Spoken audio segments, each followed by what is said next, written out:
Welcome to the first edition of what will hopefully become a regular series of J Blogs. Here with my first impressions of an Italian bike, the SWM SuperDual X 650. Hope you find it useful. Don't forget to click like, subscribe, ding that bell, and enjoy.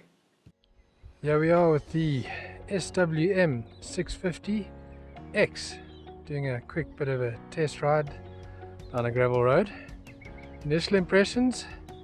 Certainly a very interesting proposition when you compare the price of this little beauty to similar size engines or entrance into the adventure bike market. This is a 650 X SWM. It's not a 650 though, it's a 600cc. Don't know if their game is with calling it a 650, but it's a very willing engine. Okay, so this is the bike from the left hand side, trying not to throw too much shadow on it. Not going to be able to throw too much shade on this bike. Again, referring to the price of this bike, I think it's 132,000 as is. Comes standard with crash bars, pretty decent little bars there. Also comes with a set of spotlights as well as a nice bash plate. The bash plate is actually solid. Good thing there. I've ridden a little bit off road now on the gravel, standing up in the pegs, and the pegs that they put on the bikes, off road obviously, very comfortable to stand on. Yeah, no complaints. The overall look and feel of the bike, pleasantly surprised at the quality overall. Comes with Brembo brakes, single disc on the front, not earth-shattering stopping power, but pretty decent. Haven't taken it on the highway yet, but this windshield seems to do a good job of protecting you for the most part. Mirrors work well, position nicely. Off-road, don't vibrate a huge amount, so that's a great thing. The filler cap over here, plasticky, not much to say about that. Haven't filled up the bike, it's just a demo. The seat, now that's another thing altogether. Feels a bit like sitting on a plank, so I think the optional extra comfort seat might be something well worth looking into. Moving further back or down on the bike, you can see it has a normal kickstand as well as a strangely positioned center stand. This for me is a little bit of a concern. The push plate is hidden behind this pillion foot peg, and I'm not convinced that that'll stay up there, so either worth removing or putting some kind of a catch on when you're not using it. Standard tires on the X model, Metzler Sahara. Nice tires, work well on the dirt roads. Hit one or two little sandy patches, the bike just sits very comfortably. As you can see here, the bike comes standard with twin pipes, which is great. Okay, continuing to move around the bike, let's have a look here at the pillion foot peg. Not particularly substantial. I suppose they do. I'm sure you can change them out if you want to. Nice protective plates along the sides of the bikes, so parts are modularly replaceable, if that's a correct term. Nice protective pieces here. Again, your other little spot, your bash plate and engine guards from a slightly different angle. Upside down forks with your plastic guards as standard. Again, Sahara Metzler tires on the front as well.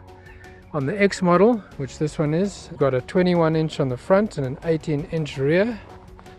On the T model, which is a slightly more road oriented bike, you have, I believe, a 17 inch on the rear and a 19 inch on the front.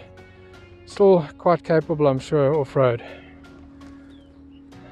Handguards as standard as well.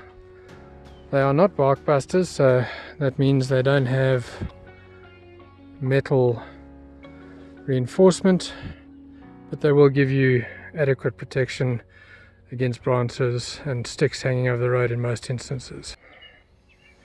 Right, looking at the dash control panel, key is very awkwardly positioned down here, but that's neither here nor there. Goes through its cycle, and then obviously needs to be neutral to start, and you have to depress the clutch, so that's a bit of a pain in the arse. Let's try this. It does have fuel injection, but not the smoothest fueling. When you idle along at lower revs, you can feel the bike wants to go. Very willing engine, but with its heritage coming from Husqvarna, it's as I said, a willing engine, but an engine that doesn't like to pur.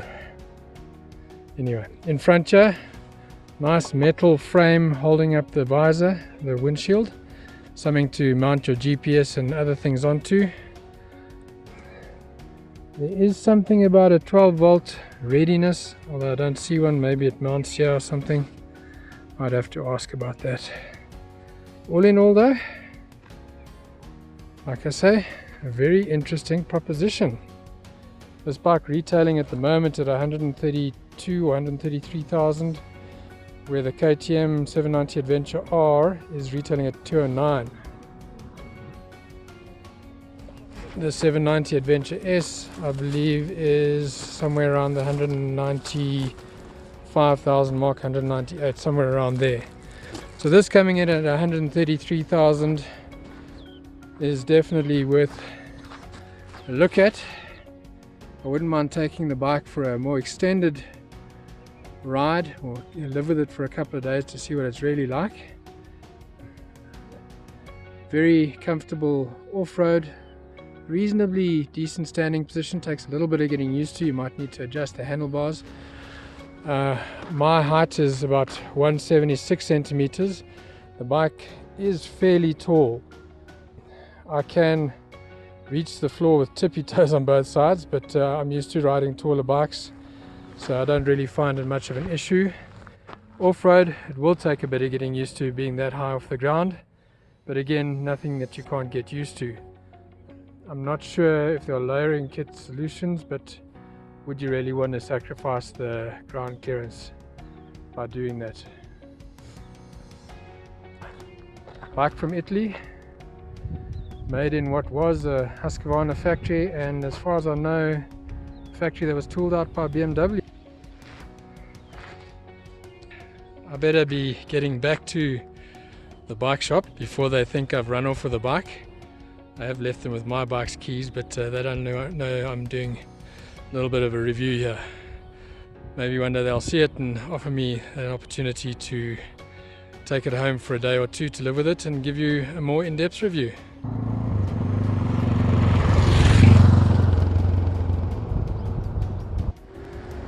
Other things I forgot to mention: front shocks are manually adjustable, which is quite something.